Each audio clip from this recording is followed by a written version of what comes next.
excellente question. Alors, ce mythe dans Totem et Tabou, qui consiste à... On ne sait pas si c'est vrai ou pas. Hein, bon.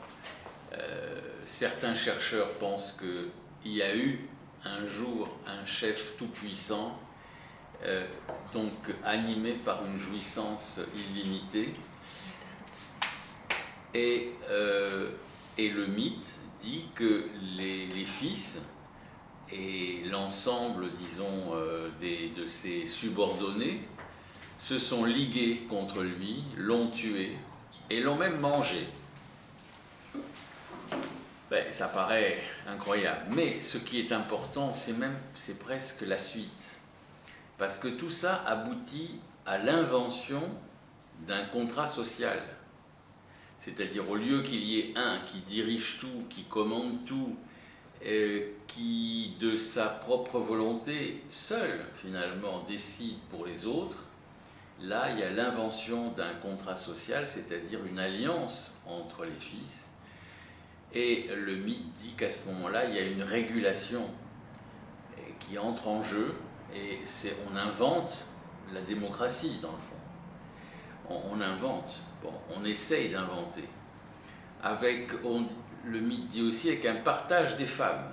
Bon, parce que sinon, le chef tout-puissant avait toutes les femmes. Bon. Donc il y a là quelque chose de... Évidemment, c'est fondamental.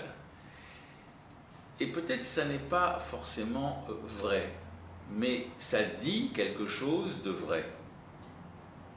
Ça dit quelque chose de vrai, c'est-à-dire que nécessairement une communauté humaine doit inventer des règles de fonctionnement qui ne soient pas livrées à l'arbitraire.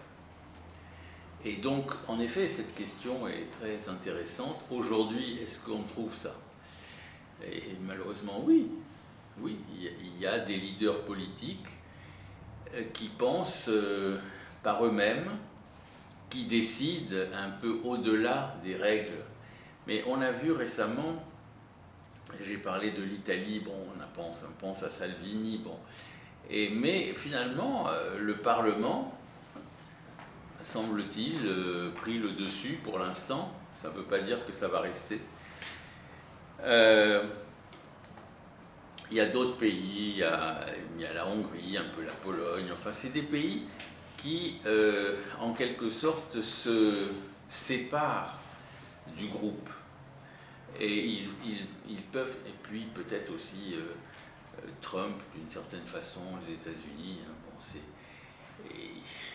disons qu'ils voient l'intérêt du pays, ils pensent que l'intérêt du pays, voilà, c'est ce qu'ils pensent eux. Mais c'est très compliqué parce que ce sont des vraies questions et on ne peut pas aussi dire être idéaliste, être angélique, avoir une position ultra-démocratique.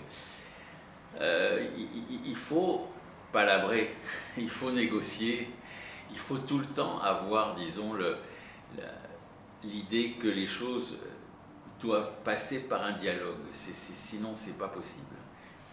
Et parfois, justement, ces leaders, ils ne veulent pas le dialogue.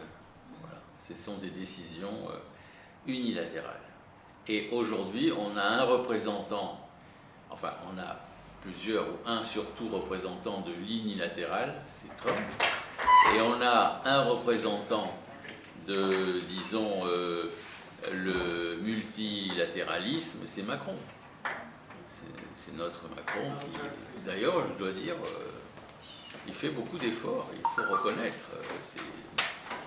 Donc, ces deux conceptions qui s'opposent, c'est vraiment votre question première.